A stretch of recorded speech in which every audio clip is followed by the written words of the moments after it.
ପିଲାମାନେ ଆଜି ଆମେ ଷଷ୍ଠ ଶ୍ରେଣୀ ସାହିତ୍ୟ ବହିର ପ୍ରଥମ ଅଧ୍ୟାୟ ବର୍ଷା ପାଠ ପଢ଼ିବା।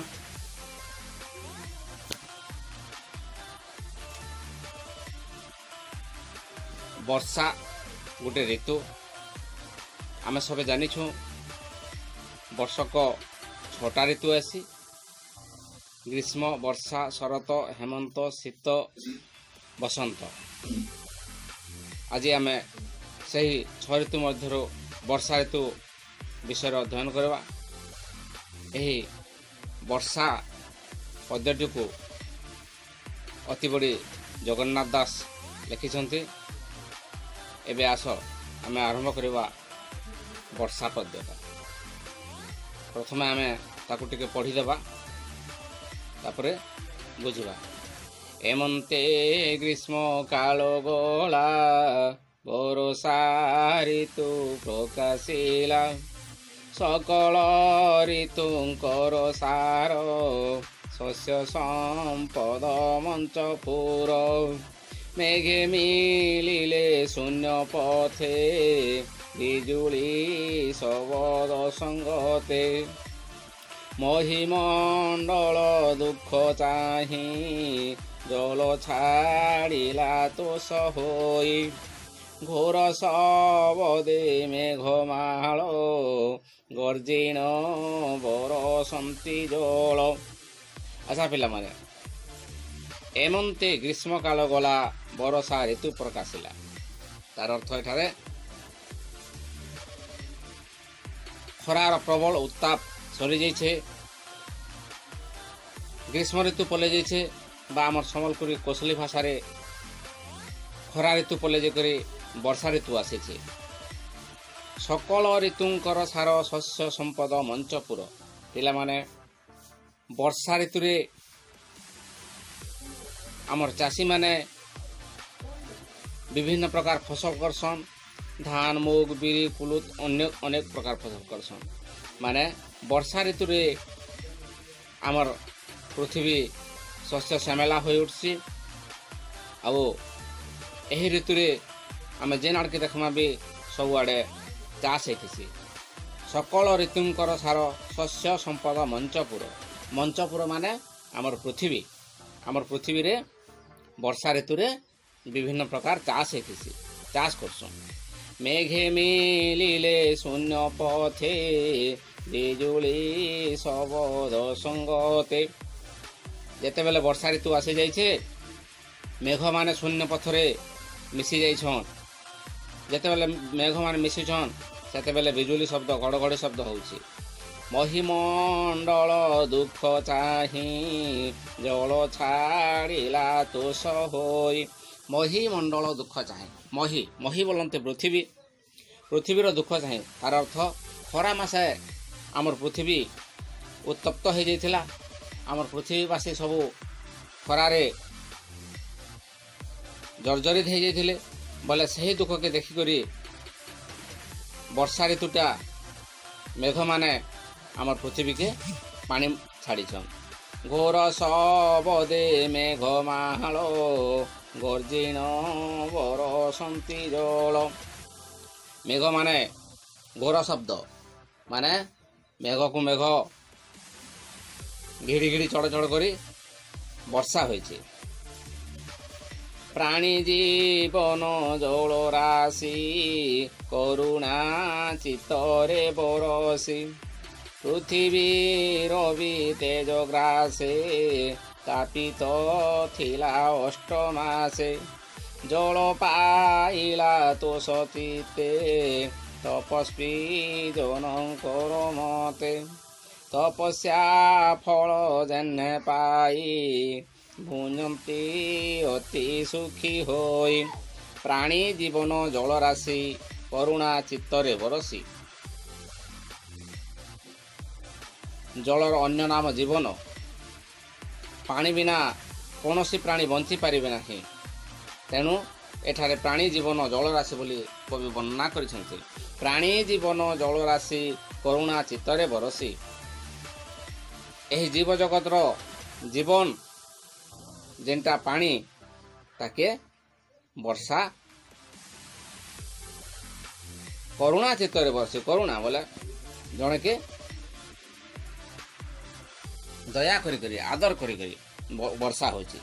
ପୃଥିବୀ ରବି ତେଜ ଗ୍ରାସେ ତାପିତ ଥିଲା 8 ମାସେ। ଆମର ପୃଥିବୀ ସୂର୍ଯ୍ୟ କିରଣ ଯୋଗୁଁ ପ୍ରଖର ସୂର୍ଯ୍ୟ କିରଣ ଯୋଗୁଁ 8 ମାସ ଯାଏ ଉତ୍ତପ୍ତ ହେଇକରି ଥିଲା ବୋଲି କହୁଛନ୍ତି କବି ଏଠାରେ। ତାପିତ ଥିଲା 8 ମାସେ।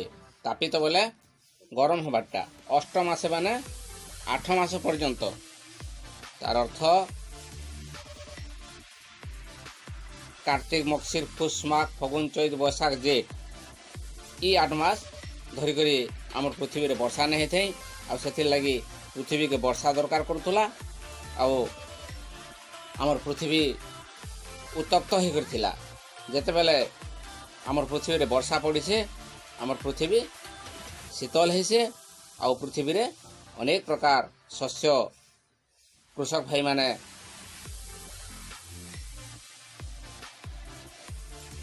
चाष करिछन। जल पाइला तो सचिते तपस्वी जनकर मते।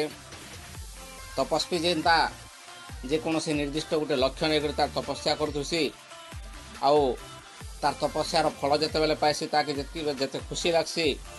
ठीक सेंता आम पृथ्वी जिते बेले वर्षा पाइछे सेते बेले आमर पृथ्वी सेंता खुशी है। तपस्या फल जेने पाए भुंजती अति सुखी होई।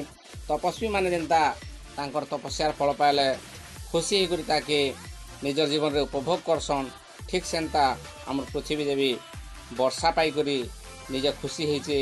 आउ आमर ए पृथ्वी के शस्य श्यामला करवार लगी बाहरी पड़ी। खद्योत कीट निशा मुखे जगत आवरिले सुखे। मंडुके मेघ नाद शुणी गर्जंती आवरीण पाणी। अळप नदी पुरीले लहरी मते उछुलिले। खद्योत कीट खद्योत माने आमे जेनटा आमर संबलपुरी भाषा ते जुगजुगिया पग बोलछन पेले। खद्योत कीट निशामुखे निशामुखे बोले संध्या समय जगत आवरिले सुखे। खद्योत कीट निशामुखे जगत आवरिले सुखे। संध्या समय जुगजुगिया पग माने सबुआड़े बुली करी आलोकित करी सबुआड़े आवरी पकेछन बोली एठान कवि वर्णना करुछन।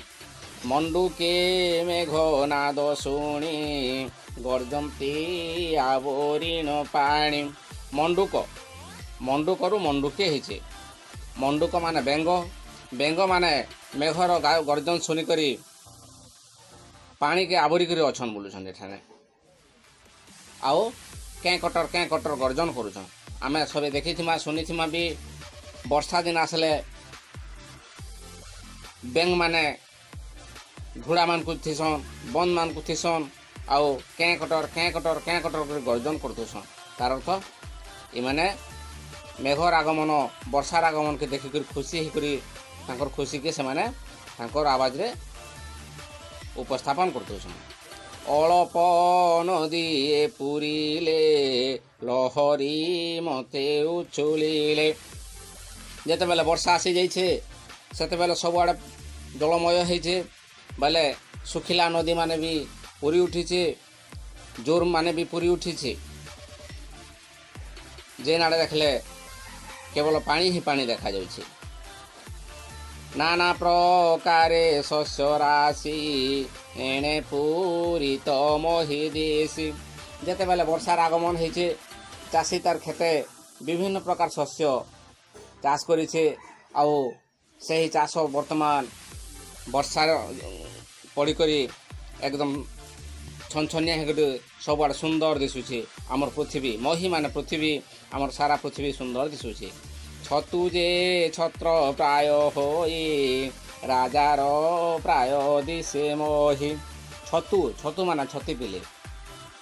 छतु जे छत्र प्राय होय छत्र माने आमे देखिथिमा ଛତ୍ର ଛତ୍ର ଯେନ୍ଟା ଆମେ ଛତା ବୋଲସୁଁ ଆମର୍ ଭାଷାରେ। ଆଚ୍ଛା ଛତୁ ଯେ ଛତ୍ର ପ୍ରାୟ ହୋଇ ରାଜାର ପ୍ରାୟ ଦିଶମ ହୋଇ ଆମର ପୃଥିବୀକେ କବି ଏଠାନେ ରାଜାର ସହିତ ତୁଳନା କରିଛନ୍ ଆଉ ଛତୁକେ ଛତାର ସହିତ ତୁଳନା କରିଛନ୍ ଆଉ ଇ ପୃଥିବୀ ଦେବୀକେ ଛତୁ ଛତ୍ର ଉଢ଼େଇ କରି ସୁନ୍ଦର ଦିଶୁଛେ ବୋଲିକରି ବର୍ଣ୍ଣନା କରିଛନ୍। ମୟୂର ଗିରି ଶିଖେ ଥାଇ ନୃତ୍ୟ କରନ୍ତି ମେଘେ ଚାହିଁ।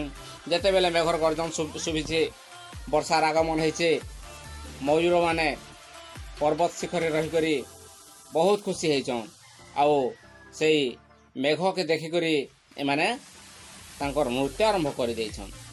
ଅତିଥି ଦେଖି ଭକ୍ତ ଜନେ ଯେ ସନେ ତୁ ସହନ୍ତି ମନେ। ଭକ୍ତମାନେ ଯେନ୍ତା ଅତିଥିର ଆଗମନ ହେଲେ ଅତି ଖୁସି ହେସନ୍ ଠିକ୍ ସେନ୍ତା